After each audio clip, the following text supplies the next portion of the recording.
penuaian, salam terobosan. Semangat pagi semuanya, semangat pagi. Apa kabarnya Bapak Ibu semuanya, anak-anak Tuhan yang istimewa, yang dicintai, dikasih oleh Tuhan ya. Senang sekali hari ini Rabu, tanggal 19 Februari 2025, boleh bersama-sama dengan Bapak Ibu semuanya ya. Nah, hari ini Bapak Ibu sekalian, saya akan sampaikan sebuah topik yaitu jangan kabur. Bersama saya ucapkan jangan kabur. 2, 3, jangan kabur ya. Kenapa? Karena hari-hari ini di Indonesia ada sesuatu yang viral yaitu kabur aja dulu ya. Kenapa mereka kemudian menjadi viral kabur aja dulu? Itu untuk menekankan bahwa sekarang mereka ada dalam emergensi.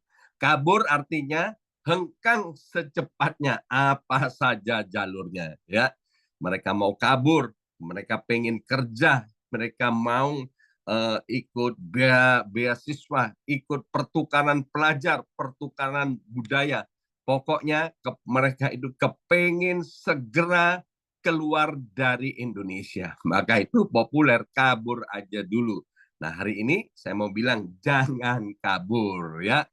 Kenapa? Bapak Ibu sekalian, karena dalam Kejadian pasal 26 itu ada seorang yang bernama Ishak. Waktu terjadi kelaparan di Kanaan, Ishak juga mau kabur dari Kanaan. Dia mau pergi ke Mesir ya. Kenapa? Karena di Mesir itu sedang ada yang namanya kelimpahan. Jadi kami dapat mengerti apa yang terjadi di Indonesia hari ini, bahwa mereka kepingin kabur. Tapi Alkitab bilang begini, Bapak Ibu sekalian, kalau kita ditempatkan di satu kota, di satu negara, itu ada maksud Tuhan.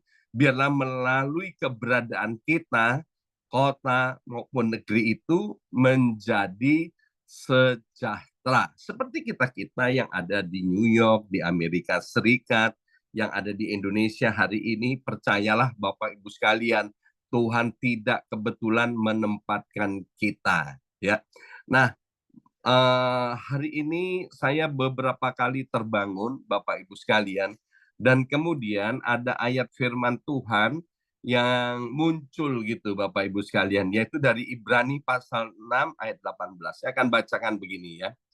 Itulah sebabnya Allah sudah memberikan janjinya dan sumpahnya. Ya, di sini ada kata janji dan sumpah. Dua hal itu tidak mungkin berubah karena Allah mustahil berdusta. Ya, jadi dalam Ibrani pasal 6 ayat yang ke-18 ini, bahwa Tuhan tidak pernah ingkar janji, apa yang Dia janjikan pasti digenapi. Apa yang Dia sumpahkan itu pasti terjadi. Termasuk dalam Mazmur 91 yang kita deklarasikan setiap hari. Maka itu saya tambahkan terjadi di dalam nama Tuhan Yesus. Banyak sekali janji Allah. Misalnya keselamatan kekal di dalam Yesus. Itu pasti digenapi. Tuhan juga mengatakan bahwa Dia yang akan memberikan kekuatan dan keberanian. Tuhan yang akan berikan damai dan ketenangan. Bahkan Tuhan berjanji bahwa Dia yang akan memberikan dan mencukupkan kebutuhan kita. Itu semua pasti digenapi. Itu janji, belum nanti janji-janji yang lain. Dan kemudian ada sumpah, beberapa sumpah. Tuhan bilang gini, Allah tidak pernah berdusta, karena aku ini bukan manusia, aku pasti menepati sumpahku atau janjiku. Dan juga di dalam Yesaya 41 ayat 10, Tuhan bersumpah untuk memberikan perlindungan kepada kita. Bahkan di dalam Yohanes pasal 16 ayat yang ke-33 bilang begini, karena itu janganlah kamu menyerah. Ya, karena itu janganlah kamu menyerah. Janganlah kamu putus asa, karena aku telah menang dan kamu juga akan menang melalui aku. Perhatikan, Bapak Ibu semua juga akan mengalami kemenangan melalui Yesus Kristus Tuhan. Bahkan dalam Roma 8 ayat 37 dikatakan, kita itu lebih daripada orang-orang menang karena Yesus Kristus Tuhan. Jadi kalau ada orang ngajak kita kabur, pada hari ini saya mau bilang kepada Bapak Ibu sekalian, jangan kabur ya, jangan kabur. Satu hari seorang anak, Bapak Ibu sekalian, tanpa sengaja dia memecahkan vas bunga kristal kesayangan ibunya yang baru saja dibeli dari Paris, Prancis. Karena takut dimarahi, maka anak ini memutuskan untuk kabur dari rumahnya dan bersembunyi di rumah temannya. Dia bayangkan, waduh, mamanya pasti marah hebat ya, karena vasnya indah, nilainya mahal ya. Namun semakin lama anak ini bersembunyi, hatinya makin cemas ya. Nah, akhirnya anak ini memberanikan pulang. Saat pulang, mamanya bilang begini. Dia bilang, "Nak, aku nggak marah." Dia peluk anaknya. "Mama lebih sedih kalau kamu kabur dari rumah ini. Vas itu pecah nggak apa-apa, nak. Nanti mama bisa beli lagi ya." Terkadang juga membuat kita ingin kabur dari masalah, dari tanggung jawab, bahkan dari panggilan Tuhan. Hari ini jangan kabur dari masalah, jangan kabur dari tanggung jawab yang harus kita pertanggungjawabkan, dan jangan kabur dari panggilan Tuhan ya.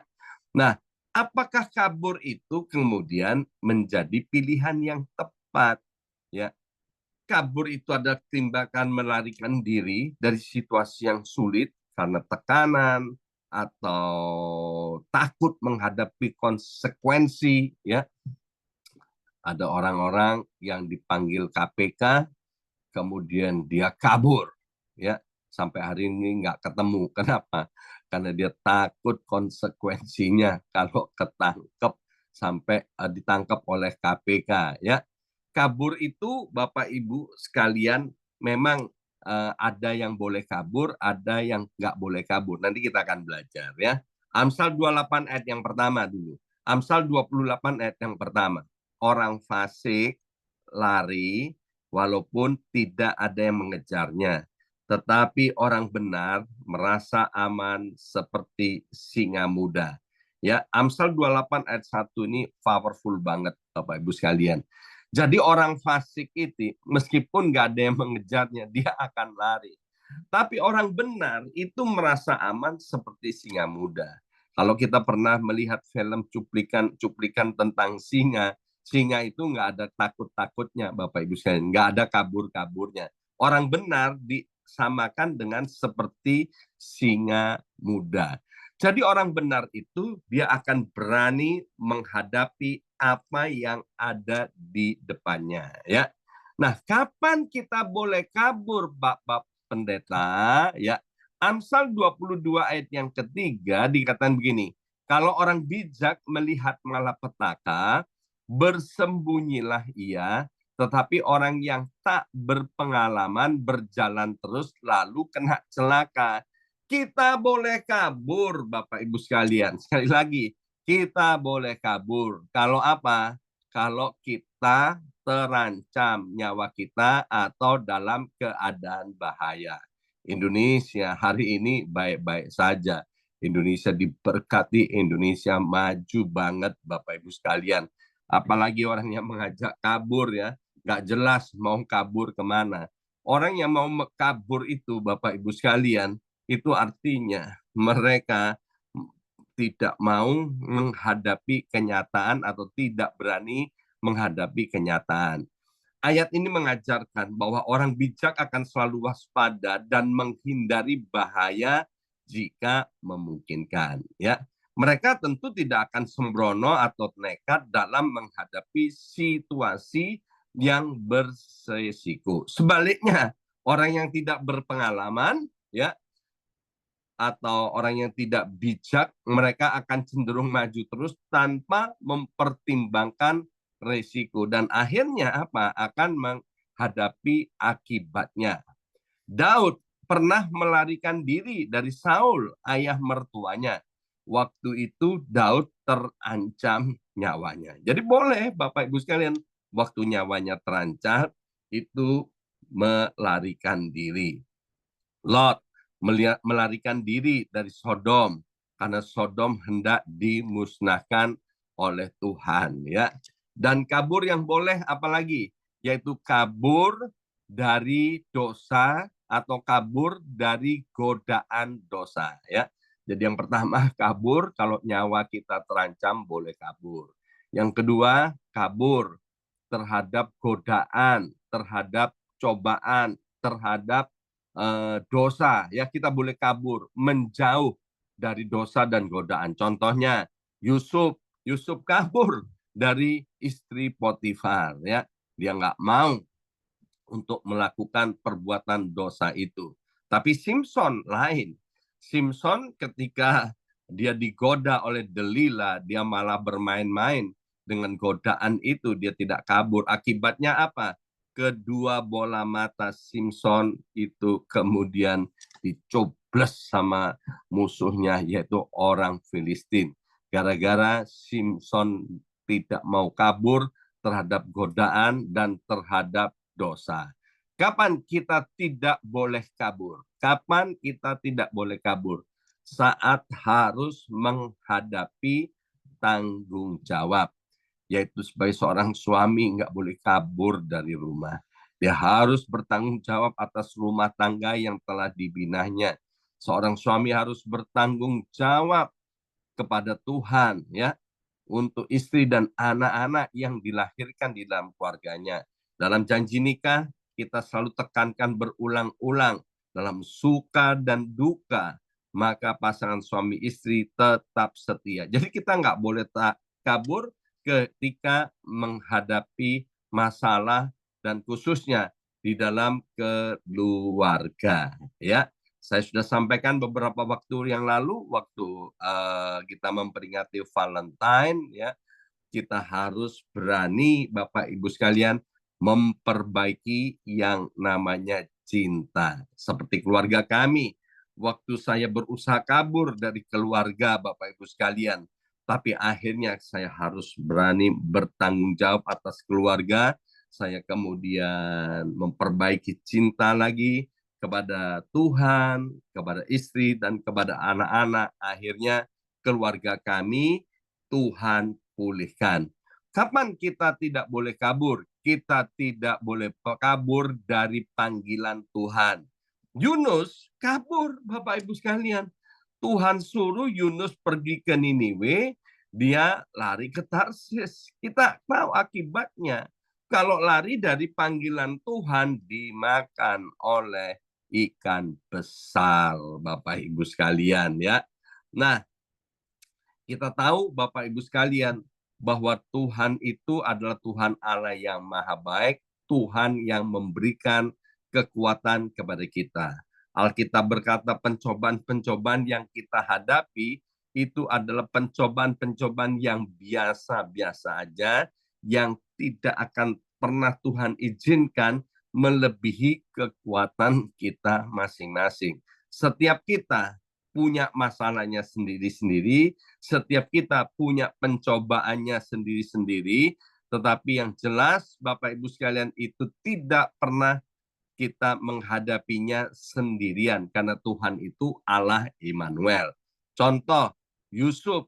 Ya, Yusuf itu ditelanjangi oleh saudara-saudaranya, dimasukkan ke dalam sumur, dan kemudian juga dijual sebagai budak, dan kemudian dia harus difitnah di rumah Potifar, dimasukkan dalam penjara.